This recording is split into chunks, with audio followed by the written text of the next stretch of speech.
Hey guys, Carlos Rodgarman here. How are you doing?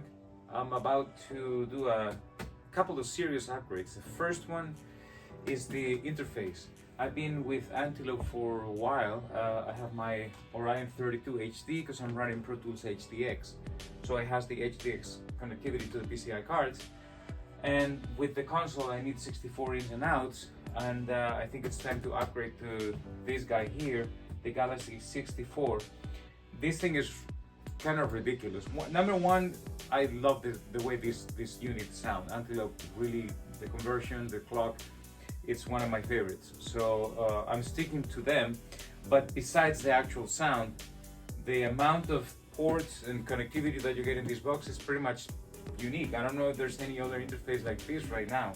You get your Thunderbolt USB, you get your HDX for Pro Tools, you get Dante, you get MADI, you get AES, you get, I mean, it's kind of ridiculous. Any format that you might ever need is kind of built in the box. So I'm excited to see how this compares to the Orion that I have, which is the first actually generation of the Orion 32 HD. So it's been a couple of generations. So I'm excited. They told me that the conversion and the clocking and the conversion is upgraded quite a bit. So I'm excited to see. I'm about to install it and then just replace it. There's going to be a lot of, you know, connecting, disconnecting, but it's always fun, right? I just want to see, first of all, just show you guys what's in the box for this Galaxy64. Let's put this here. And then of course you get, I believe they give you a USB cable. It's not a Thunderbolt cable. I had to buy actually the longest Thunderbolt 4 cable that I found is 3 meters, which I'm not sure if it's going to be enough. I might have to run it to a hub to get all the way to the computer that is on that side, and the interface is going to be on this side next to the patch bay.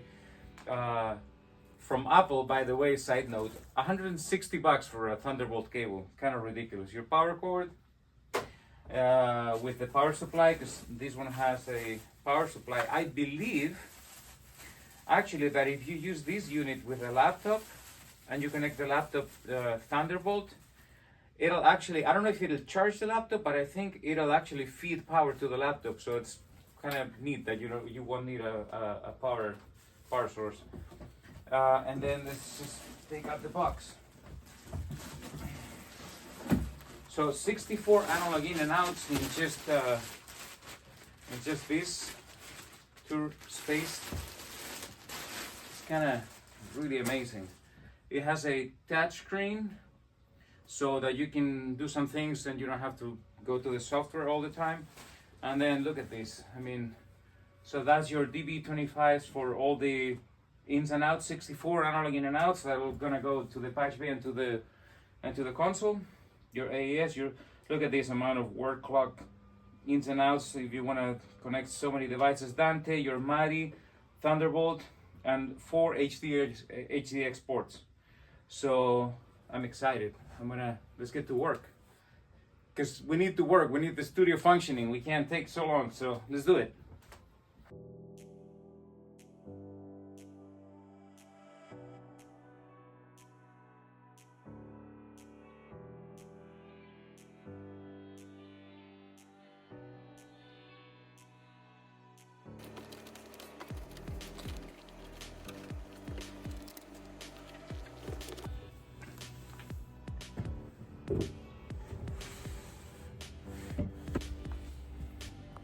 All right, I'm just placing it there. Now we have to do all the connections in the back. Look at this mess.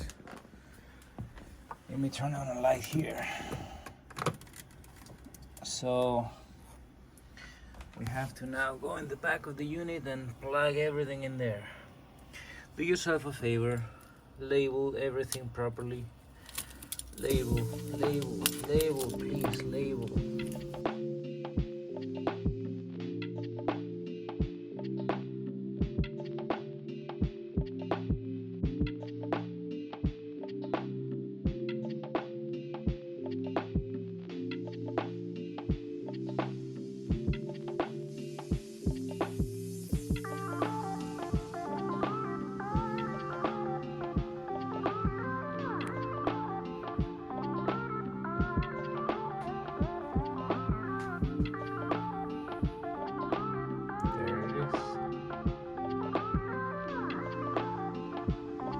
the software and let's try.